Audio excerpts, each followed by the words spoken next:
जय मसीह दी। जय मसीह जी दी जय। प्रभु यीशु ਦੇ ਜ਼ਿੰਦਾ ਤੇ ਜਲਾਲੀ ਨਾਮ ਦੇ ਵਿੱਚ ਅਸੀਂ ਤੁਹਾਡੇ ਸਾਰਿਆਂ ਦਾ ਸਵਾਗਤ ਕਰਦੇ ਹਾਂ। ਤੁਹਾਨੂੰ ਜੀ ਆਇਆਂ ਨੂੰ ਕਹਿੰਦੇ ਹਾਂ। ਜੇਕਰ ਅਸੀਂ ਗੱਲ ਕਰੀਏ ਇਸ ਧਰਤੀ ਤੇ ਸਾਡੇ ਲੋਕਾਂ ਦੇ ਜਨਮ ਦੀ, ਉਹ ਬੜਾ ਹੀ ਪ੍ਰੈਸ਼ੀਅਸ ਹੈ, ਬੜਾ ਪ੍ਰੈਸ਼ੀਅਸ ਸਮਾਂ ਹੈ ਜੋ ਸਾਨੂੰ ਇਸ ਧਰਤੀ ਤੇ ਮਿਲਿਆ ਹੈ। ਬੜਾ ਹੀ ਕੀਮਤੀ ਸਮਾਂ ਹੈ। ਇਸ ਦੇ ਪਿੱਛੇ ਵੀ ਪ੍ਰਭੂ ਜੀ ਦਾ ਕੋਈ ਮਕਸਦ ਹੈ ਸਾਨੂੰ ਇਸ ਧਰਤੀ ਤੇ ਭੇਜਣ ਵਾਸਤੇ, ਕਿਉਂਕਿ ਇਸ ਧਰਤੀ ਤੇ ਸਾਨੂੰ ਕੁਝ ਈਅਰਸ ਮਿਲੇ ਨੇ, ਕੁਝ ਡੇਜ਼ ਮਿਲੇ ਨੇ।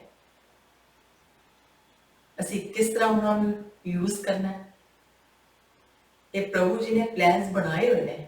ਯੈਸ, ਉਹਨਾਂ ਦੇ ਬੜੇ ਅੱਛੇ ਪਲਾਨਸ ਨੇ, ਲੇਕਿਨ ਅਸੀਂ ਕਈ ਵਾਰੀ ਮਿਸਯੂਜ਼ ਕਰਦੇ ਹਾਂ। ਉਹਨਾਂ ਨੇ ਜੋ ਸਾਨੂੰ ਅੰਗ ਦਿੱਤੇ ਨੇ, ਬੋਡੀ ਪਾਰਟਸ ਦਿੱਤੇ ਨੇ, ਉਹ ਵੀ ਬੜੇ ਵੈਲਿਊਏਬਲ ਨੇ। ਜੇਕਰ ਅਸੀਂ ਗੱਲ ਕਰੀਏ ਜ਼ੁਬਾਨ ਦੀ, ਇੱਕ ਟੰਗ ਦੀ, ਆਈ ਥਿੰਕ ਉਹ ਸਭ ਤੋਂ ਸਮੋਲੈਸਟ ਪਾਰਟ ਹੈ ਸਾਡੀ ਬੋਡੀ ਦਾ, ਯੈਸ, ਪਰ ਉਹ ਸਭ ਤੋਂ ਜ਼ਿਆਦਾ ਖਤਰਨਾਕ ਵੀ ਮੰਨਿਆ ਜਾਂਦਾ ਹੈ। ਪ੍ਰਭੂ ਜੀ ਨੇ ਸਾਨੂੰ ਜ਼ੁਬਾਨ ਕਿਸ ਲਈ ਦਿੱਤੀ ਹੈ? ਨੋ ਡਾਊਟ ਅਸੀਂ ਅੱਛੇ ਭੋਜਨ ਵੀ ਖਾਣੇ ਨੇ, ਕਿਉਂਕਿ ਪ੍ਰਭੂ ਜੀ ਨੇ ਇਨਸਾਨਾਂ ਵਾਸਤੇ ਹੀ ਭੋਜਨ ਵੀ ਪ੍ਰੋਵਾਈਡ ਕੀਤੇ ਨੇ ਕਿ ਅਸੀਂ ਉਹਨਾਂ ਨੂੰ ਖਾਈਏ, ਸਵਾਦ ਲਗਾਈਏ, ਆਨੰਦਿਤ ਹੋਈਏ। ਪਰ ਉਹਦੇ ਨਾਲ ਨਾਲ ਪ੍ਰਭੂ ਜੀ ਨੇ ਸਾਨੂੰ ਇਹ ਵੀ ਕਿਹਾ ਹੈ ਕਿ ਇਸ ਜ਼ੁਬਾਨ ਦਾ ਸਹੀ ਇਸਤੇਮਾਲ ਕਰਦੇ ਹੋਏ ਅਸੀਂ ਉਹਨਾਂ ਦੀ ਪ੍ਰਸਤਿਸ਼ ਕਰਨੀ ਹੈ। ਯੈਸ, ਅਸੀਂ ਉਹਨਾਂ ਦੇ ਗੁਣ ਗਾਣੇ ਨੇ, ਅਸੀਂ ਉਹਨਾਂ ਦਾ ਥੈਂਕਸ ਅਦਾ ਕਰਨਾ ਹੈ, ਪਲ ਪਲ ਸ਼ੁਕਰਾਨਾ ਕਰਨਾ ਹੈ। ਜੋ ਸਾਨੂੰ ਪ੍ਰੋਵਾਈਡ ਕਰਦੇ ਨੇ, ਜੋ ਸਾਰੇ ਦਿਨ ਵਿੱਚ ਸਾਡੇ ਨਾਲੋਂ ਚੰਗਿਆਈਆਂ ਕਰਦੇ ਨੇ, ਭਲਾਈਆਂ ਕਰਦੇ ਨੇ, ਸਾਨੂੰ ਬਚਾਉਂਦੇ ਨੇ, ਹਰ ਬੁਰੀ ਬਲਾ ਤੋਂ ਬਚਾਉਂਦੇ ਨੇ, ਹਰ ਗੱਲ ਦਾ ਅਸੀਂ ਥੈਂਕਸ ਵੀ ਅਦਾ ਕਰਨਾ ਹੈ। ਔਰ ਜਦੋਂ ਅਸੀਂ ਉਹਨਾਂ ਦੇ ਵਚਨ ਪੜ੍ਹੀਏ ਤੇ ਉਹਨਾਂ ਵਚਨਾਂ ਨੂੰ ਸਾਨੂੰ, ਜਿਹੜੇ ਵੀ ਸਾਨੂੰ ਭੈਣ ਭਰਾ ਮਿਲਦੇ ਨੇ, ਸਾਨੂੰ ਦੱਸਣਾ ਫਰਜ਼ ਬਣਦਾ ਹੈ। ਆਪਣੀ ਜ਼ੁਬਾਨ ਖੋਲ੍ਹਣੀ ਹੈ ਉਸ ਚੀਜ਼ਾਂ ਵਾਸਤੇ, ਅੱਛੀਆਂ ਚੀਜ਼ਾਂ ਵਾਸਤੇ ਜ਼ੁਬਾਨ ਖੋਲ੍ਹਣੀ ਹੈ। ਕਿਸੇ ਨੂੰ ਐਨਕਰੇਜ ਕਰਨਾ ਹੈ, ਕਿਸੇ ਨੂੰ ਵਚਨ ਸੁਣਾਉਣੇ ਨੇ, ਕਿਸੇ ਦੇ ਨਾਲ ਬੈਠ ਕੇ ਪ੍ਰਸਤਿਸ਼ ਕਰਨੀ ਹੈ, ਪ੍ਰਭੂ ਜੀ ਦੀਆਂ ਗੱਲਾਂ ਕਰਨੀਆਂ ਨੇ। ਪਰ ਅਸੀਂ ਲੋਕ ਇਸ ਜ਼ੁਬਾਨ ਦਾ ਗਲਤ ਇਸਤੇਮਾਲ ਵੀ ਕਰਨ ਲੱਗ ਪਏ ਹਾਂ। ਅਸੀਂ ਇਸ ਨੂੰ ਗੌਸਿਪ ਵਿੱਚ ਕਨਵਰਟ ਕਰ ਦਿੱਤਾ ਹੈ। ਇਸ ਜ਼ੁਬਾਨ ਨੂੰ ਗੌਸਿਪ ਵੱਲ ਲੈ ਗਏ ਹਾਂ, ਨਿੰਦਾ ਚੁਗਲੀ ਵੱਲ ਲੈ ਗਏ ਹਾਂ। ਅਸੀਂ ਉਸ ਵਿੱਚ ਸਮਾਂ ਜ਼ਿਆਦਾ ਬਿਤਾਉਣ ਲੱਗ ਪਏ ਹਾਂ। ਇੱਧਰ ਦੀ ਗੱਲ ਉੱਧਰ, ਉੱਧਰ ਦੀ ਗੱਲ ਇੱਧਰ ਅਸੀਂ ਕਰਨ ਲੱਗ ਪਏ ਹਾਂ। ਕਈ ਵਾਰੀ ਸਾਨੂੰ ਪਤਾ ਵੀ ਨਹੀਂ ਹੁੰਦਾ ਕਿ ਜੋ ਅਸੀਂ ਗੱਲ ਕਰ ਰਹੇ ਹਾਂ ਕਿ ਉਹ ਸੱਚੀ ਹੈ ਜਾਂ ਨਹੀਂ ਸੱਚੀ, ਪਰ ਅਸੀਂ ਫਿਰ ਵੀ ਆਪਣੀ ਜ਼ੁਬਾਨ ਨੂੰ ਖੋਲ੍ਹ ਕੇ ਤੇ ਇੱਕ ਦੂਜੇ ਤੱਕ ਗੱਲਾਂ ਪਹੁੰਚਾਉਣ ਦੀ ਕੋਸ਼ਿਸ਼ ਕਰਦੇ ਹਾਂ, ਜੋ ਕਿ ਪ੍ਰਭੂ ਜੀ ਨੂੰ ਬਹੁਤ ਗਲਤ ਲੱਗਦਾ ਹੈ। ਪ੍ਰਭੂ ਜੀ ਦੀ ਨਜ਼ਰ ਵਿੱਚ ਸਭ ਚੀਜ਼ਾਂ ਗਲਤ ਨੇ। ਜਿਸ ਮਕਸਦ ਲਈ ਸਾਨੂੰ ਇਹ ਬੋਡੀ ਪਾਰਟਸ ਮਿਲੇ ਨੇ, ਉਹਨਾਂ ਦਾ ਸਹੀ ਇਸਤੇਮਾਲ ਅਸੀਂ ਕਰੀਏ ਤੇ ਆਈ ਥਿੰਕ ਪ੍ਰਭੂ ਜੀ ਨੂੰ ਬੜਾ ਅੱਛਾ ਲੱਗੇਗਾ ਔਰ ਬੱਚਿਆਂ ਨੂੰ ਬਲੈਸ ਕਰਨ ਨੂੰ ਜੀ ਕਰੇਗਾ। Hallelujah, hallelujah. ਆਓ ਮਿਲ ਕੇ ਦੁਆ ਕਰੀਏ, ਅੱਖਾਂ ਬੰਦ ਕਰੀਏ ਤੇ ਆਪਣੀ ਸ਼ੀਸ਼ ਝੁਕਾਈਏ। ਜਲਾਲੀ ਪਰਮੇਸ਼ਵਰ, ਅਸੀਂ ਤੁਹਾਡੀ ਪਵਿੱਤਰ ਹਜ਼ੂਰੀ ਚਾਹੁੰਦੇ ਹਾਂ। ਤੁਹਾਡੇ ਵਚਨ ਕਹਿੰਦੇ ਨੇ, ਤਨ ਨੇ ਉਹ ਜੋ ਔਖੀ ਘੜੀ ਵਿੱਚ ਪਰਮੇਸ਼ਵਰ ਦਾ ਸਹਾਰਾ ਲੈਂਦੇ ਨੇ। ਜਦੋਂ ਤੁਹਾਡੇ ਵਚਨ ਅਸੀਂ ਸੁਣਦੇ ਹਾਂ, ਸਾਨੂੰ ਬੜੀ ਤਸੱਲੀ ਮਿਲਦੀ ਹੈ। ਔਰ ਜਦੋਂ ਵੀ ਤੁਹਾਡੇ ਬੱਚੇ ਪੁਕਾਰਦੇ ਨੇ ਤੁਹਾਨੂੰ, ਤੁਸੀਂ ਉਹਨਾਂ ਦੀਆਂ ਪੁਕਾਰਾਂ ਨੂੰ ਹਮੇਸ਼ਾ ਸੁਣਦੇ ਹੋ, ਹਰ ਖਤਰੇ ਤੋਂ ਬਚਾਉਂਦੇ ਹੋ, ਕਿਉਂਕਿ ਤੁਸੀਂ ਸਾਡਾ ਸੱਚਾ ਓਟ ਤੇ ਆਸਰਾ ਹੋ। ਤੁਸੀਂ ਸਾਡੇ ਪੈਰਾਂ ਨੂੰ ਮਜ਼ਬੂਤੀ ਦਿੰਦੇ ਹੋ, ਪੈਰਾਂ ਨੂੰ ਤਿਲਕਣ ਤੋਂ ਬਚਾਉਂਦੇ ਹੋ। ਤੁਸੀਂ ਸਾਡਾ ਈਮਾਨ ਹੋ, ਤੁਸੀਂ ਸਾਡੀ ਸ਼ਕਤੀ ਹੋ, ਯੈਸ ਲਾਰਡ, ਹਿੰਮਤ ਹੋ। ਇਹ ਜੋ ਅਨਮੋਲ ਕੜੀਆਂ ਇਸ ਟਾਈਮ ਸਾਨੂੰ ਜੋ ਤੁਸੀਂ ਦਿੱਤੀਆਂ ਨੇ, ਇਸ ਵਿੱਚ ਸਾਡੀ ਅਗਵਾਈ ਕਰਨਾ, जी प्रभु ਇਹਨਾਂ ਕੜੀਆਂ ਨੂੰ ਬਲੈਸ ਕਰਨਾ, ਇਹ ਸਭ ਕੁਝ ਅਸੀਂ ਮੰਗਦੇ ਹਾਂ ਪ੍ਰਭੂ ਯੀਸ਼ੂ ਜੀ ਦੇ ਸੁੰਦਰ ਨਾਮ ਦੇ ਵਿੱਚ। ਔਰ ਹਰ ਜ਼ੁਬਾਨ ਕਹੇ आमीन आमीन आमीन। आओ मिलके प्रभु वचन गाइए, पढ़िए, सॉरी, आओ मिलके प्रभु वचन पढ़िए। साम 40 पढ़ांगे, वर्स है 1 to 4। मैं यहोवा ਨੂੰ ਪੁਕਾਰਿਆ ਅਤੇ ਉਸਨੇ ਮੇਰੇ ਵੱਲ ਝੁਕ ਕੇ ਮੇਰੀ ਦੁਹਾਈ ਸੁਣ ਲਈ। ਹਾਲੇਲੂਇਆ। हालेलुया। ਯਹੋਵਾ ਨੇ ਮੈਨੂੰ ਕਬਰ ਤੋਂ ਬਚਾ ਲਿਆ, ਉਸਨੇ ਮੈਨੂੰ ਚਿੱਕੜ ਵਿੱਚੋਂ ਉਤਾਹ ਚੁੱਕਿਆ ਅਤੇ ਠੋਸ ਧਰਤੀ ਉੱਤੇ ਸਥਾਪਿਤ ਕੀਤਾ ਅਤੇ ਮੇਰੇ ਪੈਰ ਨੂੰ ਤਿਲਕਣ ਤੋਂ ਬਚਾਇਆ। ਹਾਲੇਲੂਇਆ। हालेलुया। ਪਰਮੇਸ਼ਵਰ ਨੇ ਮੇਰੇ ਮੂੰਹ ਵਿੱਚ ਇੱਕ ਨਵਾਂ ਗੀਤ ਪਾਇਆ, ਮੇਰੇ ਪਰਮੇਸ਼ਵਰ ਦੀ ਉਸਤਤ ਦਾ ਗੀਤ। ਬਹੁਤ ਸਾਰੇ ਲੋਕ ਗਵਾਹੀ ਦੇਣਗੇ ਕਿ ਮੇਰੇ ਨਾਲ ਕੀ ਵਾਪਰਿਆ ਅਤੇ ਉਹ ਪਰਮੇਸ਼ਵਰ ਦੀ ਉਪਾਸਨਾ ਕਰਨਗੇ, ਉਹਨਾਂ ਨੂੰ ਯਹੋਵਾ ਵਿੱਚ ਭਰੋਸਾ ਹੋਵੇਗਾ। ਧੰਨ ਹੈ ਉਹ ਵਿਅਕਤੀ ਜਿਹੜਾ ਯਹੋਵਾ ਨੂੰ ਆਪਣਾ ਆਸਰਾ ਬਣਾਉਂਦਾ ਹੈ। ਉਹ ਵਿਅਕਤੀ ਸੱਚਮੁੱਚ ਖੁਸ਼ ਹੋਵੇਗਾ ਜੋ ਮਦਦ ਲਈ ਹੰਕਾਰੀਆਂ ਅਤੇ ਝੂਠੇ ਦੇਵਤਿਆਂ ਵੱਲ ਨਹੀਂ ਤੱਕਦਾ। ਹਾਲੇਲੂਇਆ। हालेलुया। हालेलुया। ਜਿਸ ਤਰ੍ਹਾਂ ਅਸੀਂ ਕਈ ਵਾਰੀ ਕਹਿੰਦੇ ਆ, ਸੁਣਨ ਨੂੰ ਵੀ ਮਿਲਦਾ ਬਹੁਤ ਵਾਰੀ ਕਿ ਪਰਮੇਸ਼ਵਰ ਦੇ ਅੱਗੇ ਅਸੀਂ ਪ੍ਰੇਅਰ ਕੀਤੀ ਹੈ ਤੇ ਉਹਨਾਂ ਨੇ ਸੁਣੀ ਨੇ, ਪਰ ਪ੍ਰਭੂ ਵਚਨ ਕਹਿੰਦੇ ਨੇ ਕਿ ਜਦੋਂ ਵੀ ਅਸੀਂ ਉਹਨਾਂ ਨੂੰ ਪੁਕਾਰਿਆ ਤੇ ਉਹਨਾਂ ਨੇ ਝੁਕ ਕੇ Yes। ਸਾਡੇ ਵੱਲ ਕੰਨ ਧਰ ਕੇ ਤੇ ਸਾਡੀਆਂ ਅਰਦਾਸਾਂ ਨੂੰ ਸੁਣਿਆ, ਸਾਡੀਆਂ ਅਰਜ਼ੋਈਆਂ ਨੂੰ ਸੁਣਿਆ ਤੇ ਉਹਨਾਂ ਨੇ ਸਾਨੂੰ ਜਵਾਬ ਦਿੱਤਾ Yes। ਤੇ ਉਸ ਬੱਚੇ ਨੂੰ ਬਲੈਸ ਕਰਦੇ ਨੇ, ਕਿਉਂਕਿ ਔਖੀ ਘੜੀ ਵਿੱਚ ਉਹਨੇ ਪੁਕਾਰਿਆ ਤੇ ਸੌਖੀ ਘੜੀ ਵਿੱਚ ਉਹਨੇ ਥੈਂਕਸ ਅਦਾ ਕੀਤਾ। ਉਹ ਬੱਚਾ ਹਮੇਸ਼ਾ ਹੀ ਬਲੈਸਡ ਹੁੰਦਾ ਹੈ। ਹਾਲੇਲੂਇਆ। हालेलुया। ਆਓ ਮਿਲ ਕੇ ਭਜਨ ਗਾਉਂਦੇ ਹਾਂ। ਮੈਂ ਸਬਰ ਦੇ ਨਾਲ ਆਸ ਰੱਖ ਕੇ ਯਹੋਵਾ ਦੀ ਕਰਦਾ ਸਾਂ ਇੰਤਜ਼ਾਰੀ, ਤਦ ਉਸਨੇ ਮੇਰੇ ਤੇ ਤਰਸ ਖਾ ਕੇ ਸੁਣੀ ਮੇਰੀ ਸਾਰੀ ਆਫੋਜ਼ਾਰੀ। ਆਓ ਮਿਲ ਕੇ ਗਾਈਏ। हालेलुया। हालेलुया। हालेलुया।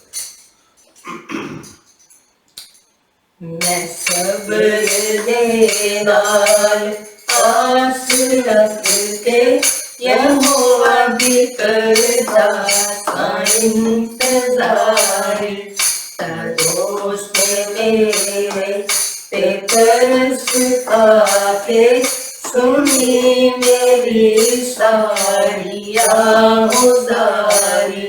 मैं सब्र दे नाल आस रख के यहोवा दी करदा सा इंतज़ारी।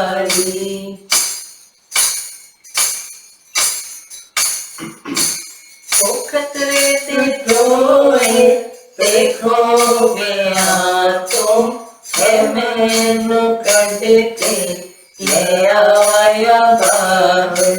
ओ खतरे ते टोए देखो गया तुम है मैनू कढ के ले आया बाहर। चट्टान ते रखे पैर मेरे ते बख्शी कदमानू उस्तवारी। मैं सब्र दे नाल आस रख के यहोवा दी करदा सा इंतज़ारी। खुदा ने दिखना सिखाया ते जिस तो होवे तारीफ उसकी। खुदा ने दिखना सिखाया ते जिस तो होवे तारीफ उसकी। बथेरे मंगल लिखो पे उसका आस करदा बहुत सारी। मैं सब्र दे नाल आस रख के यहोवा दी करदा इंतजारी।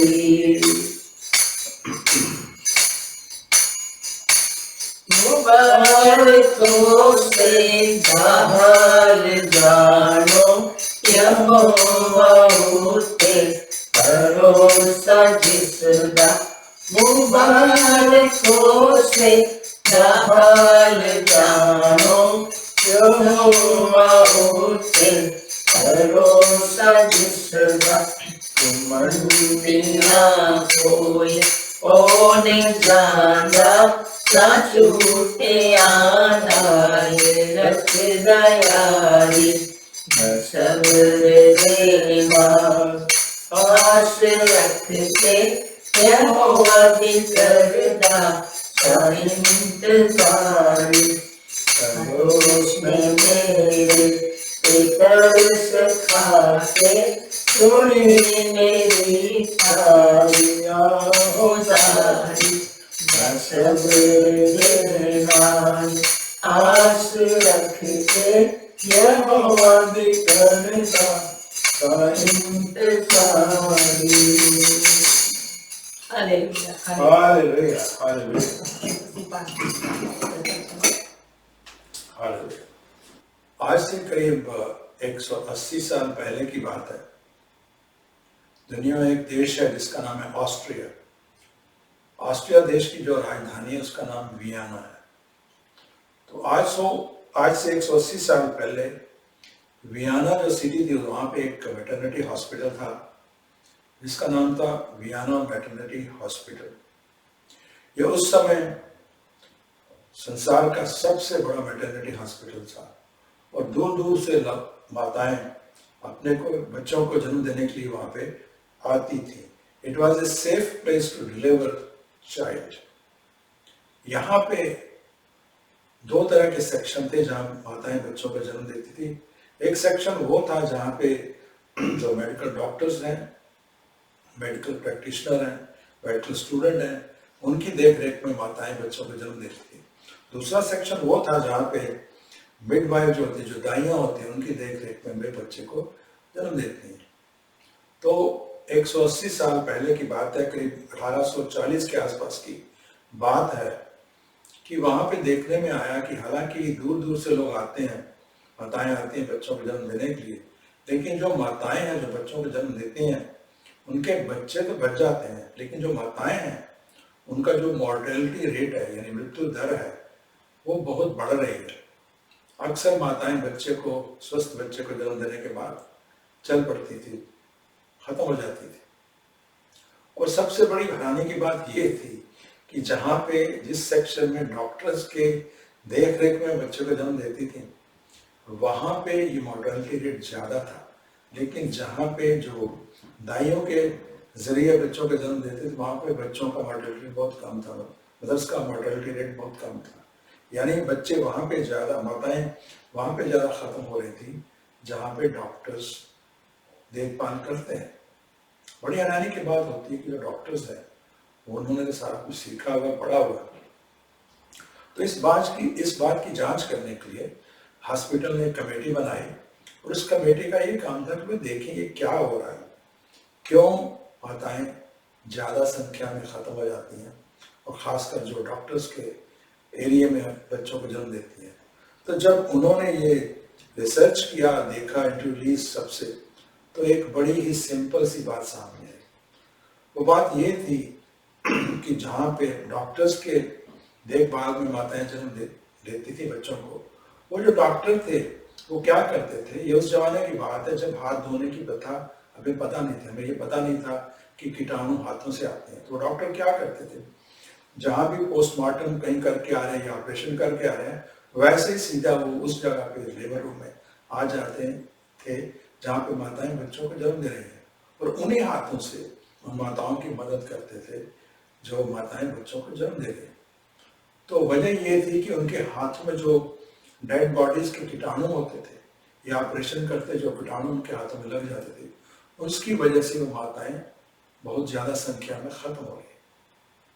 जब डॉक्टर्स ने ये सारा रिसर्च किया तो उन्होंने एक सिंपल सॉल्यूशन निकाला और वो सिंपल सॉल्यूशन क्या था कि इससे पहले कि डॉक्टर लेबर रूम में जाए चाहे कहीं से भी आए, चाहे ऑपरेशन करके आए, चाहे पोस्टमार्टम करके आए, पहले अपने हाथ क्लोरीन सॉल्यूशन से धोएं। और ऐसा ही किया गया, और जैसे उन्होंने ये प्रथा बनाई, ये कंपलसरी कर दिया, तो माताओं की जो मृत्यु दर थी वो बहुत कम हो गई। माय ब्रदर्स एंड सिस्टर्स, आज हम जानते हैं कि बैक्टीरिया कैसे एक हाथ से दूसरे हाथ में जाता है। अगर हम अपने हाथों को साफ नहीं करते तो बैक्टीरिया एक तरफ से दूसरी तरफ जा सकता है, वो बीमारी के कीटाणु दूसरी तरफ जा सकते हैं।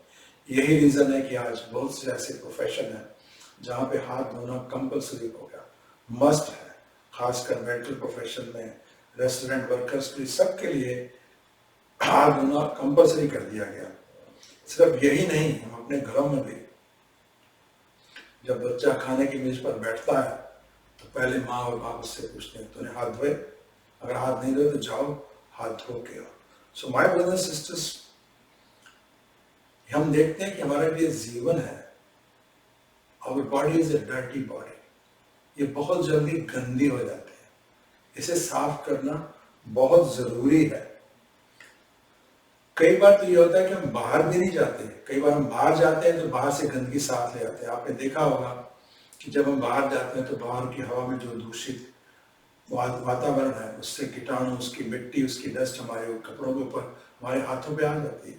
पर कई बार हम घर में बैठे होते हैं तो भी घर में बैठे बैठे ही हमारे हाथ, हमारा शरीर गंदा हो जाता है। अगर घर में हम लोग कोई सफाई कर रहे हैं, कोई गंदा काम कर रहे हैं, तो उसकी गंदगी हमारे हाथों को लग जाती है, हमारे शरीर को लग जाती है। So my brothers and sisters, this dirt is an unavoidable part of our life. ये जो गंदगी है, ये हमारी जिंदगी का एक ऐसा अंग है जिससे हम बच नहीं सकते। लेकिन इसका इलाज यही है कि अपने हाथों को, अपने शरीर को रोजाना हर समय साफ करें। What about our spirit? हमारी आत्मा के बारे में क्या? इसी तरह माय ब्रदर सिस्टर, जैसे हमारा शरीर गंदा होता है, हमारी आत्मा भी गंदी होती रहती है। अगर हम कोई गंदे विचार सोचते हैं, अगर गंदी संगत में जाते हैं, ऐसे लोगों में उठते बैठते हैं जिनकी सोच विचार प्रभु के वचन के हिसाब से स्पिरिचुअली अनकरेक्ट है, तो वो विचार, वो चीजें हमारे अंदर भी आनी शुरू होती रहती हैं और हम भी स्पिरिचुअली गंदे हो जाते हैं। So my brothers and sisters, spiritual dirtiness is also possible. और जिस तरह हम अपने शरीर को साफ करने के लिए शरीर को धोना बहुत जरूरी है, इसी तरह हमें अपने आत्मा को साफ करना बहुत जरूरी है, आत्मा को शुद्ध करना बहुत जरूरी है। हमें बताया गया कि महामारी से बचने के लिए सबसे अच्छा रास्ता हमारे पास क्या है? Sanitise your hands. अपने हाथों को शुद्ध करें। अगर बाहर हम गए हैं, हो सकता है हमने कोई कोविड के कीटाणु हमारे हाथों को लग गए, हमारे शरीर को लग गए, तो आते ही उनको सैनिटाइज करें। तो प्रभु का वचन आज हमारे लिए यही हमें बता रहा है। प्रभु हमें कह रहे हैं, लेट्स सैनिटाइज आवर स्पिरिट। आइए हम अपनी आत्मा को स्वच्छ करें, पवित्र करें। हालेलुया। प्रभु चाहते हैं कि उनके बच्चे, आप और मैं, जो उनके बेटे और बेटी हैं, हमेशा पवित्र रहें। प्रभु का हुक्म देखते हैं, प्रभु के वचन में लिखा है 2 Corinthians chapter 7 verse 1, दूसरा करंथियन अध्याय 7 और पद 1। Therefore, having these promises, beloved, let us cleanse ourselves. प्रभु कहता है, हे मेरे प्रिय मित्रों, तुम्हारे पास ये प्रतिज्ञाएं हैं, इसलिए आओ परमेश्वर के प्रति श्रद्धा के कारण हम अपनी पवित्रता को परिपूर्ण करते हुए अपने बाहरी और भीतरी सभी दोषों को धो डालें। Why God wants us to be spiritually clean? परमेश्वर ऐसा क्यों चाहते हैं? इसका जवाब भी हमें प्रभु के वचन में मिलता है। आइए जाके देखते हैं, प्रभु के वचन में खोजते हैं। Psalm 24, भजन संहिता 24 और पद नंबर 3। प्रभु क्या कहते हैं? Who may ascend the mountain of the Lord? यहोवा के पर्वत पर कौन जा सकता है? यहोवा के मंदिर, पवित्र मंदिर में खड़ा कौन यहोवा के पवित्र मंदिर में खड़ा हो सकता है और आराधना कर सकता है? और प्रभु का वचन देते हैं, हमें जवाब देते हैं, The one who has clean hands and a pure heart. वो जिसने अपने हाथों को साफ रखा है, जिसका मन शुद्ध है, who does not trust in an idol, जो किसी मूर्ति में विश्वास नहीं रखता, और swear by a false god, ना ही किसी झूठे नाम खुदा की गवाही देता है. They will receive blessings from the Lord. वही ऐसे लोग ही प्रभु से बरकतें पा सकेंगे, and vindication from the God their Savior. और ऐसे ही लोग, ऐसे ही बच्चे जो उनका प्रभु उद्धारक है, उससे बच पाएंगे, उसके जरिए बच सकेंगे. So my brother and sister, प्रभु का वचन हमें बताता है कि वही लोग प्रभु के मंदिर में जा सकेंगे, वही प्रभु के द्वारा ब्लेसिंग्स पाएंगे, वही प्रभु से बरकत पाएंगे और प्रभु के उद्धारक उनके लिए होंगे जो इस तरह की बातें करेंगे.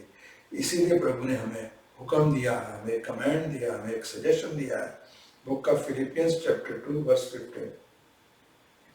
फिलिपियों अध्याय 2 verse 15. Live clean innocent life as children of God. परमेश्वर का वचन हमें बताता है कि हमें साफ और दोष रहित जिंदगी जीनी है, जैसे कि प्रभु के बच्चों की होनी चाहिए. Shining like bright light in the world. इस तरह हम लोग चमके तारे बनकर इस जगत में, the world which is full of crooked and perverse people. वो लोग, वो संसार जो कुटिल और पथभ्रष्ट पीढ़ी के लोगों से भरा पड़ा, उसमें हम एक तारे की मानंद चमके. इसलिए हमें क्लीन और इनोसेंट रहना है. और यही रीजन था कि प्रभु के जो प्यारे बच्चे थे, वो रोजमर्रा की जिंदगी में ये दुआ मांगते थे, ये प्रार्थना करते थे कि प्रभु हमें पवित्र करो. भजन संहिता अध्याय चैप्टर 51 वर्स 2. भजन संहिता 51 पद 2. क्या कहता है लिखने वाला? भजन संहिता लिखने वाला कहता है, wash me thoroughly from my inequity. परमेश्वर से प्रार्थना कर रहा है, हे प्रभु मुझे धोकर मेरे सारी बुराई, मेरे सारे अपराध दूर कर दो. And cleanse me from my sin. और मुझे सारे गुनाह से साफ कर दो, धो दो. इसी तरह एक और जगह प्रभु से भजन संहिता लिखने वाला प्रार्थना करता है. इसी भजन 51 के वर्ष नंबर 10 में, पद नंबर 10 में वो क्या प्रार्थना करता है? Create in me a pure heart O God. हे परमेश्वर, मेरे दिल में एक साफ दिल बनाओ, and new a steadfast spirit within me. और मेरी आत्मा को फिर से सुदृढ़ कर दो. हालेलुया. सो इस प्रकार प्रभु के बच्चे होते हुए हमें अपने आप को पवित्र करना है. We have to sanitise our spirit every day. Right now we are sanitizing our hands, cleaning our hands every time. Same way we have to cleanse ourselves. अब आके देखते हैं कि हमारा स्पिरिट कैसे साफ हो सकती है, कैसे सैनिटाइज हो सकती है. माय ब्रदर सिस्टर, सबसे पहला काम तो ये है कि हम प्रभु के सामने ये कन्फेस करें कि we are spiritually dirty, we are spiritually unclean. हम आत्मा में साफ नहीं है, हमारे अंदर आत्मिक गंदगियां बहुत सारी हैं. और ब्रदर्स सिस्टर्स, हम अपने आप को बहुत साफ समझते हैं. दूसरों को शायद हम गंदा समझते हैं, लेकिन अपने आप को साफ नहीं समझते. इसलिए अपने आप में ये कन्फेस करना कि we are spiritually unclean is very painful. But this is the first step. जब हम पहला स्टेप करते हैं तो फिर प्रभु हमें स्पिरिचुअली क्लीन करते हैं, क्लेंस करते हैं. परमेश्वर ही हमें, हमारी आत्मा को शुद्ध कर सकते हैं. प्रभु का वचन अगर ध्यान से पढ़े तो कम से कम 4 ऐसे तरीके हमें समझ में आते हैं जिसके जरिए हम अपनी आत्मा को, अपनी स्पिरिट को सैनिटाइज कर सकते हैं, अपने आप को आत्मिक तौर से पवित्र कर सकते हैं. सो आइए देखते हैं पहला क्या तरीका है. Book of John, 1 John chapter 1 verse 9. पहला यूहन्ना अध्याय 1 और पद 9. If we confess our sins, he is faithful and just to forgive us our sins. अगर हम अपने गुनाहों का इकरार करते हैं तो वो परमेश्वर पिता विश्वासी भी है और न्यायपूर्ण भी है, वो हमारे गुनाह माफ कर देगा. And cleanse us from all unrighteousness. और हर तरह के पापों से, हर तरह के अधर्मों से हमें वो शुद्ध कर देगा. My brothers and sisters, confession is the good method. So the first method is confession. इकरार करना कि हमने गलत काम किया, हमने कोई स्पिरिचुअल गंदगी अपने अंदर लेके आ रही है। जब हम अपना कन्फेस करते हैं, इकरार करते हैं अपने गुनाहों का, तो प्रभु हमें वाश करते हैं, साफ करते हैं। कन्फेशन का सिंपल मतलब क्या है कि परमेश्वर के साथ एग्री करना, सहमत करना होना कि हमने परमेश्वर के किसी एक रूल को, किसी एक स्टैंडर्ड को ब्रेक किया है। जो प्रभु चाहते हैं अगर हम नहीं कर रहे तो हम गुनाह कर रहे हैं। जो प्रभु चाहते हैं हमें नहीं करना चाहिए पर कर रहे हैं, वो भी हमारे लिए गुनाह है। So my brothers and sisters, अगर हम वाकई अपनी इंटीमेसी चाहते हैं प्रभु के साथ, हम चाहते हैं कि हमारा प्रभु के साथ रिश्ता और सुदृढ़ हो और मजबूत हो, दिन ब दिन हम स्पिरिचुअली स्ट्रांग होते जाएं, हम मैच्योर होते जाएं स्पिरिचुअली, तो हमें अपने आप को आत्मिक तौर पे साफ करना बहुत ज़रूरी है। हमें रोज उनसे पूछने की ज़रूरत है और उनसे कहने की ज़रूरत है कि हमें देखें, हमें जांचें, और अगर प्रभु हमारे मन में कोई बात डालते हैं, कोई भी इशारा करते हैं प्रभु या प्रभु का वचन या पवित्र आत्मा, तो हमें उस तरह उनकी बात को मान लेना चाहिए जैसे वो छोटा बच्चा जिसको माँ और बाप कहते हैं, हाथ धो के आ तब खाना खाना, अपने आप को पवित्र करे। इसीलिए अभी जैसे हमने पढ़ा, किंग डेविड ने साम 51 में क्या कहा था, wash me thoroughly from my iniquity. हे प्रभु मुझे धो, मुझे मेरी बुराई से दूर कर दो, and cleanse me from my sin, और मुझे मेरे गुनाह से धो दो। So the first thing is confession. आइए दूसरा तरीका क्या है वो जाके देखते हैं प्रभु के वचन में। उसमें हम देखेंगे 2 Corinthians chapter 7 verse 10। दूसरा करंथियों अध्याय 7 और पद number 10। Godly sorrow brings repentance। जो परमेश्वर की तरफ से दुख आता है वो हमें रिपेंट के लिए, मन फिराने के लिए आता है। That leads to salvation, जो हमें मुक्त करता है, and leaves no regret, और फिर हमें कोई दुख नहीं होता। But worldly sorrow brings death। लेकिन जो दुनिया का दुख है वो हमारे लिए मौत लेके आता है। तो प्रभु का वचन कहता है godly sorrow brings repentance। तो दूसरा तरीका क्या है अपने आप को स्पिरिचुअली साफ करने का? रिपेंटेंस। गुनाहों का इकरार कर लिया, अब मन फिराना उन गुनाहों से। My brothers and sisters, repentance does not only mean that we just confess. Repentance has 3 different steps।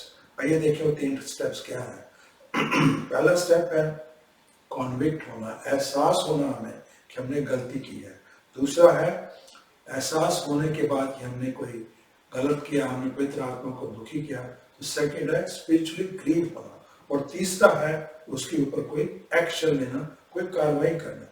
तो होता क्या है जब हम कोई गलत काम करते हैं जो प्रभु के वचन के, प्रभु के हुक्म के हिसाब से गलत है, तो पवित्र आत्मा हमें रिवील करती है, हमें कॉन्विक्ट करती है, हमें एहसास दिलाती है कि हमें प्रभु के किसी एक स्टैंडर्ड को, किसी एक रूल को ब्रेक कर दिया है।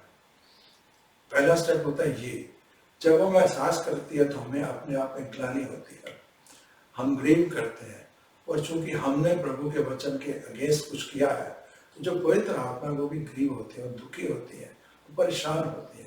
जैसा आपको याद हो पिछले दिनों हमने ये सीखा भी था कि पवित्र आत्मा जो है हमारे जो त्रियोन गॉड है, त्रिएक परमेश्वर पिता है, God the Father, God the Son and God the Holy Spirit, उसमें से एक पर्सनैलिटी है। और चूंकि वो एक पर्सन है तो एक पर्सन की तरह हमें दुख भी होता है, खुशी भी होता है। और जब हम इस तरह एहसास होता है तो हमें भी दुख मिलता है, पवित्र आत्मा को दुख मिलता है। और उसके बाद जो तीसरा स्टेप है, अगर यहाँ तक हम रोक गए तो हमारा जो है वो काम कंप्लीट नहीं हुआ। Now we have to do the third step. वो स्टेप क्या है? We have to take an action. हमें एहसास हुआ, हमें दुख हुआ, अब हमने कुछ करना है जिस वजह से हम लोग स्पिरिचुअली फिर क्लेंस हो सके। My brother and sister, our repentance is not complete unless we acknowledge we have done something wrong and then we turn away from it। उस तरफ से बिल्कुल दूसरी तरफ चला जाए जिस तरफ हमने गुनाह किया था। My brothers and sisters, जिसे कहते हैं 180 डिग्री एंगल ले लें, यानी कि अगर इस तरफ कोई गंदगी थी जिसको हमने देखा, सुना या किया, हम उससे बिल्कुल दूर चले जाए। That is the third part, that is the action part। आइए जरा समझने की कोशिश करते हैं प्रभु का एक एग्जाम्पल लेके। इस चीज को पूरी तरह, ताकि हमें पता लगे कि कॉन्विक्शन का क्या स्टेप्स है। हम कहानी देखेंगे, प्रभु के वचन में मिलती है कहानी प्रोडिगल सन की। वो जो बेटा था जिसको उजाड़ू बेटों के नाम से या खर्चीले बेटे के नाम से जानते हैं, आप सब ने कहानी सुनी है, पढ़ी है। दो बेटे थे पिता के, छोटा बेटा बहुत उजाड़ू था, उसने एक दिन अपने पिता से लड़ाई की, अपनी जायदाद का हिस्सा लेके उसको छोड़ के चला गया। जब चला गया तो दूसरे देश में जाके उसने उस पैसे को बहुत ही जल्दी उजाड़ दिया, खत्म कर दिया। अब भुखमरी के दिन आ गए, भूखा रहने लगा, तो जानवरों की सेवा करने लगा, जानवरों का पालन करने लगा। किसी के यहाँ नौकर हो गया, उसके जानवर उसको बनाता था और उसकी सेवा करता था और जानवरों का ही खाना खाता था। ये उसको एक दिन एहसास हुआ कि मैंने गलती की है। सो the first step was he was convicted. Second step उसको क्या हुआ, जब उसने ये देखा कि मैं कहाँ था, कहाँ आ गया हूँ। मेरे पिता के घर में जो नौकर है वो कहीं मेरे से ज्यादा अच्छा खाते पीते हैं। तो उसे ये ग्रीव हुआ, दुख हुआ कि मैं कहाँ से था और कहाँ गिर गया।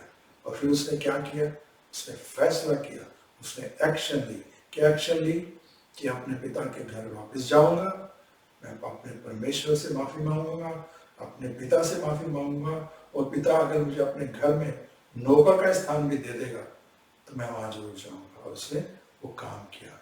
सो उसको एहसास हुआ, उसको दुख हुआ, लेकिन वो वहीं चुप करके नहीं बैठ गया, वापिस आया उस जगह को छोड़ के जहाँ पे वो दुखी हुआ था, और उस जगह पे गया जहाँ से उसने शुरुआत की थी। और हम कहानी सब जानते हैं कि कैसे पिता ने खुश होकर उसे स्वीकार किया, सिर्फ नौकर की तरह नहीं, अपने बेटे की तरह, और घर में खुशियों के जश्न मनाए गए, और उसे वो सारे अधिकार दिए गए जो एक बेटे के होते हैं। हालेलुया। अब आते हैं तीसरा तरीका। एक और तरीका है, तीसरा तरीका जो प्रभु के वचन ध्यान से पढ़े तो हमें समझ में आता है। इसके लिए हम जाएंगे बुक ऑफ एफिशियंस, इफिसियों अध्याय 5 वर्ष 25 और 26। प्रभु कह रहे हैं, प्रभु का वचन कह रहा है, हस्बैंड्स लव योर वाइफ, हे पतियों अपनी पत्नियों से प्रेम करो, वैसे जैसे मसीह ने कलीसिया से प्रेम किया और अपने आप को उसके लिए बलि दे दिया। वर्ष 26 में कहते हैं, टू मेक हर होली, ताकि उस कलीसिया को जो उनकी दुल्हन है उसे पवित्र बना सके। कैसे? Cleansing her by the washing with water through the word, ताकि प्रभु के वचन के जल से उसे धो के साफ कर सके। हालेलुया। तो तीसरा तरीका हमें पता लगता है कि we can wash ourselves, we can cleanse ourselves spiritually by reading the word of God. My brothers and sisters, जब जब हम प्रभु का वचन पढ़ते हैं, प्रभु का वचन हमें वो बातें सिखाता है जो सही है, वो बातें भी सिखाता है जो गलत है, जो हमें नहीं करनी चाहिए। हमें बुरे और भले की पहचान आती है, और फिर इस तरह प्रभु का वचन चूंकि सच है, ये सच हमें धोता है, साफ करता है, और अपनी गंदगियों से दूर हो जाते हैं। इसीलिए माय ब्रदर्स एंड सिस्टर्स, प्रभु यीशु मसीह जब इस संसार से जा रहे थे, गार्डन ऑफ गेथसेमनी में जाने लगे, तो उससे पहले उन्होंने प्रार्थना की थी। उस प्रार्थना में उन्होंने अपने लिए कुछ मांगा था, अपने जो 12 डिसाइपल थे उस समय उनके लिए कुछ मांगा था, और उसके बाद उन्होंने आपके लिए और मेरे लिए, इस द गुड न्यूज, आपके लिए और मेरे लिए, वो लोग जो 2000 साल बाद भी उनके वचन पढ़ सुन के उनके पीछे चलना शुरू करें, उनके लिए भी एक बात मांगी थी। क्या मांगी थी, आइए देखते हैं। बुक ऑफ जॉन चैप्टर 17, यूहन्ना अध्याय 17 पद 15। क्या कहते हैं परमेश्वर प्रभु यीशु मसीह? मैं यह प्रार्थना नहीं कर रहा हूं कि परमेश्वर तुम उन्हें संसार से निकाल ले, बल्कि यह कि आप उनको दुष्ट शैतान से रक्षा करें। हालेलुया। परमेश्वर ने यह नहीं कहा कि ये जो बच्चे मसीह बच्चे हैं ये संसार से हट जाए, संसार में ना रहे, बल्कि ये परमेश्वर से मांगा कि इनकी रक्षा आप करें। और आगे उन्होंने क्या कहा, वर्ष 17 पद 17 में, sanctify them by the truth, सच के साथ, सत्य के साथ उन्हें पवित्र करें। प्रभु से प्रार्थना की, योर वर्ड इज ट्रूथ, आपके वचन ही सच्चे हैं। माय ब्रदर्स एंड सिस्टर्स, ये जो प्रभु के वचन है वही सच है, और वही हमें सैंक्टिफाई करते हैं, वही हमें पवित्र करते हैं, स्वच्छ करते हैं, साफ करते हैं। और आगे प्रभु कहते हैं वर्ष 19 में, for them I sanctify my self, कहते मैं अपने इन शागिर्दों के लिए, इन चेलों के लिए अपने आप को पवित्र करता हूँ, that they too may be truly sanctified, ताकि वो भी सच्ची तरह से साफ हो सके, अपने आप को तेरी सेवा के लिए अर्पित करने के लिए साफ हो। Hallelujah. So the third method was to cleanse ourselves through the word of God. आइए अब चौथा और आखिरी जो तरीका है वो जाके देखते हैं। उसके लिए प्रभु के वचन में जाएंगे फिर बुक ऑफ एफिशियंस में, एफिसियों अध्याय 6 वर्ष 10। Finally be strong in the Lord and in his mighty power. हुक्म दे रहे हैं कि प्रभु में स्थिर होकर उसकी असीम शक्ति के साथ अपने आप को शक्तिशाली बनाओ। हालेलुया। और ब्रदर्स सिस्टर्स, प्रभु का वचन हमें सिखाता है कि प्रभु की जो प्रोटेक्शन हमें दी गई है उसमें हमारा भी एक पार्ट है। हमारा जो पार्ट एक्टिव है, पैसिव नहीं है, यानी सक्रिय है, निष्क्रिय नहीं है। और ब्रदर्स सिस्टर्स, आप शायद सोचेंगे कि परमेश्वर जो है वो हमारी रक्षा करते हैं। उन्होंने कहा मैं आपके साथ हमेशा हूँ, आग में निकलोगे आग नहीं जलाएंगे, पानी से निकलोगे पानी डूबेगा नहीं। तो हमें क्या करने की जरूरत है? भाई ब्रदर्स सिस्टर्स, हमें भी एक्टिव पार्ट लेने की जरूरत है। और क्या करने की जरूरत है? हमें अपने आप को प्रभु का जो सुरक्षा कवच है, द आर्मर ऑफ गॉड, उसे रोज पहनना है। आप सोचेंगे इसकी क्या जरूरत है? अगेन इसको समझने के लिए दुनियावी एक एग्जाम्पल लेते हैं, उससे हमें ज्यादा समझ में आएगा। मान लीजिए एक मुल्क है, वो मुल्क ऐसा है कि जिसकी सैनिक शक्ति सबसे बड़ी है, उनके पास बेस्ट एरोप्लेन्स हैं जो दुश्मन के ऊपर जाके बमबारी कर सकते हैं, उनके ऊपर बड़े बड़े टैंक्स हैं, अच्छी गन्स हैं जो दुश्मन को खत्म कर सकते हैं। तो अगर ऐसे मुल्क की जो सेना है, उस सेना में एक सिपाही हो और वह सिपाही ये सोचना शुरू कर दे कि मुझे हेलमेट पहनने की क्या जरूरत है, मुझे बंदूक चलाना सीखने करने की क्या जरूरत है, मेरे परमेश्वर तो सुरक्षा कर देंगे, मेरी जो मुल्क है उसके पास तो सारा कुछ है, वो मेरी सुरक्षा कर लेगा। नहीं ब्रदर्स सिस्टर्स, ऐसी बात नहीं है। अगर वो सैनिक अपने आप को पूरी तरह मुस्तैद न बनाए, अपने ऊपर हेलमेट न पहने, अपने हाथ में बंदूक न रखे, तो कभी भी दुश्मन उसके ऊपर हमला करके उसको खत्म कर सकता है। इसी तरह हमारे परमेश्वर पिता जो हमारे कमांडिंग ऑफिसर्स हैं, वो भी हमसे यही कह रहे हैं कि if you want to ensure victory in the spiritual life, हमारी जो स्पिरिचुअल लाइफ है ये एक स्पिरिचुअल लड़ाई है। इस लड़ाई में हमारी जीत तभी सुरक्षित है अगर हम अपने आप को एक्टिवली इसमें पार्ट लें, अपने आप को प्रभु के कवच से कवर करें और निश्चित होकर ना बैठ जाएं, निश्चिंत होकर ना बैठ जाएं कि हमारा इसमें कोई फर्ज नहीं है। हमारा भी फर्ज है। My brothers sisters, we need to be active and we need to be wearing the armor of God every day. Hallelujah. अंत में प्रभु हमसे ये कहना चाहते हैं, ऐसा कौन सा इंसान है जो खुशहाली नहीं चाहता, हैप्पीनेस नहीं चाहता, या आनंद जॉय नहीं चाहता, या दुख से राहत नहीं चाहता, रिलीफ फ्रॉम पेन नहीं चाहता? हम सब चाहते हैं। माय ब्रदर्स सिस्टर्स, हमारी जिंदगी में खुशी, जॉय और रिलीफ फ्रॉम पेन कैसे आ सकता है? प्रभु के वचन में ये मिलता है हमें। आइए देखते हैं प्रभु का वचन, साम 32 वर्ष 1 और 2, भजन संहिता 32 पद 1 और 2। What happiness for those whose guilts have been forgiven. कहते धन्य है वो, खुशहाल है वो जिसके सारे गुनाह माफ कर दिए गए। What joys when sins are covered over. और वो कितना आनंदित है जिसके सारे पाप धुल गए हैं, छुपा लिए गए हैं। What relief for those, वो उसके लिए कितनी राहत की बात है, who have confessed their sin, जिन्होंने अपने गुनाहों को कन्फेस कर लिया है, and God has cleared their record, और परमेश्वर ने उनका रिकॉर्ड साफ कर दिया। हालेलुया।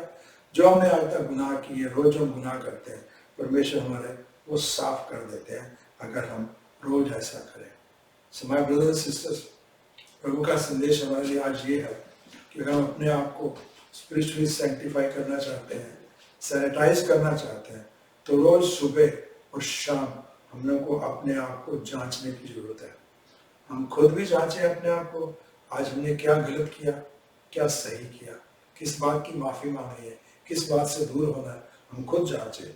और माय ब्रदर सिस्टर, जब ऐसा करेंगे तो प्रभु हमारे और उन गुनाहों के बीच में आ जाएंगे, उनसे हमारी सुरक्षा करेंगे। My brother sisters, this is called spiritual breathing. जैसे हम सांस लेते हैं तो जब सांस छोड़ते हैं तो गंदी हवा बाहर भेजते हैं और बाहर की क्लीन ऑक्सीजन हमारे अंदर जाती है। इसी तरह जब हम अपना कन्फेशन करते हैं गुनाहों का, तो अपने गुनाहों को कन्फेस करके वी ब्रीथ देम आउट, हम अपने अंदर से बाहर निकालते हैं। और जब हम प्रभु के साथ बात करके अपना कन्फेस करते हैं, रिपेंट करते हैं, तो प्रभु हमें माफ करते हैं और क्लेंस करते हैं।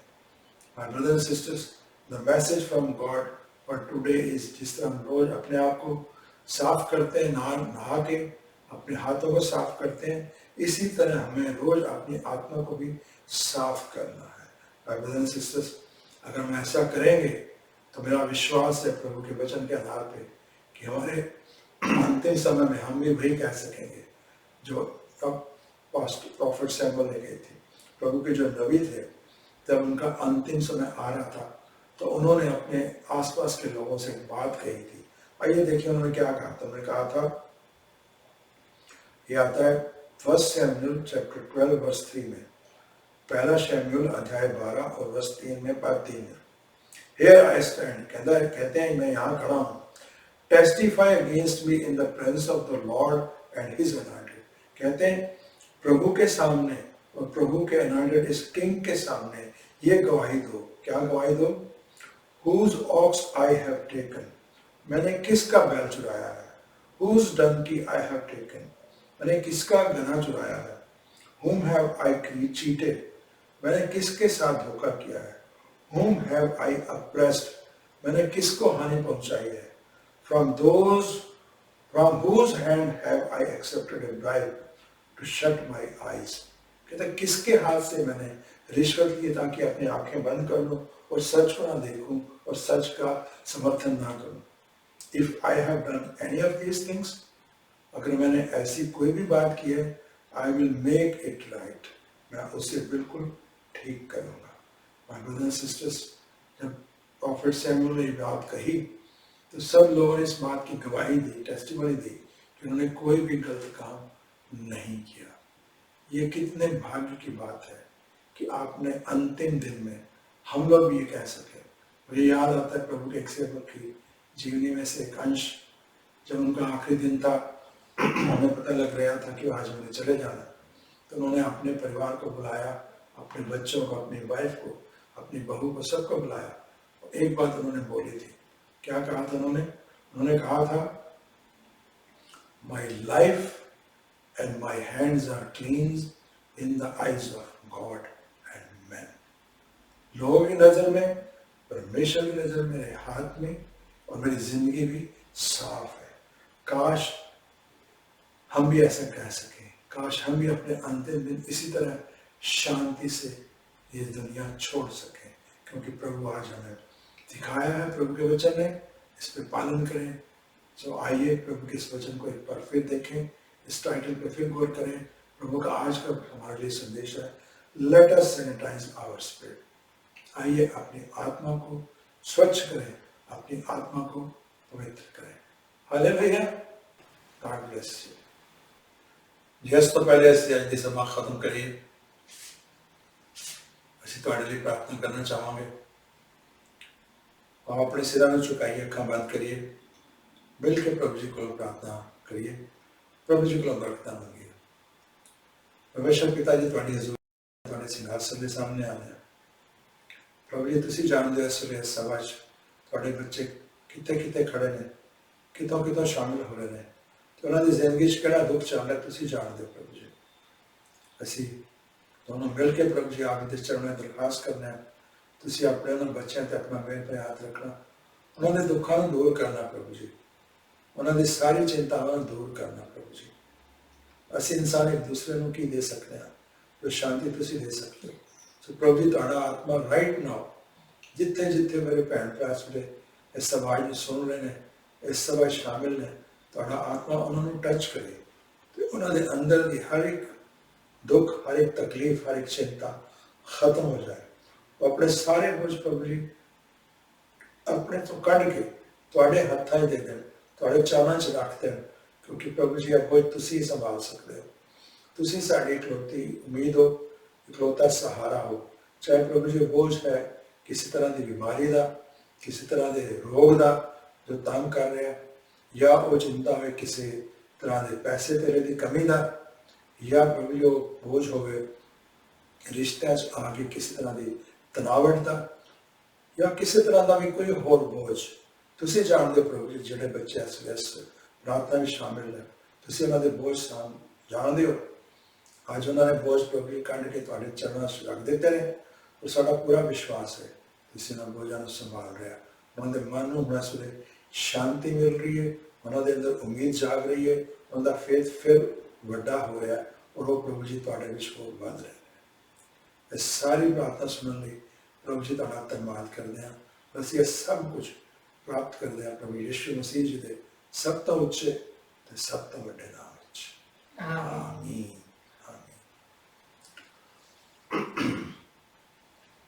ਜਿਸ ਵੇਲੇ ਹੁਣ ਅਸੀਂ ਪ੍ਰਾਰਥਨਾ ਸਭਾ ਦੇ ਅੱਜ ਦੀ ਮਸੀਹਾ ਮੰਡਲੀ ਦੇ ਆਖਿਰ ਵਿੱਚ ਆਓ ਅੱਜ ਦੀ ਸਭਾ ਦੀ ਸਮਾਪਤੀ ਹਮੇਸ਼ਾ ਦੀ ਤਰ੍ਹਾਂ ਪ੍ਰਭੂ ਜੀ ਦੀ ਲਾਰਡਸ ਪ੍ਰੇਅਰ ਨਾਲ ਕਰੀਏ।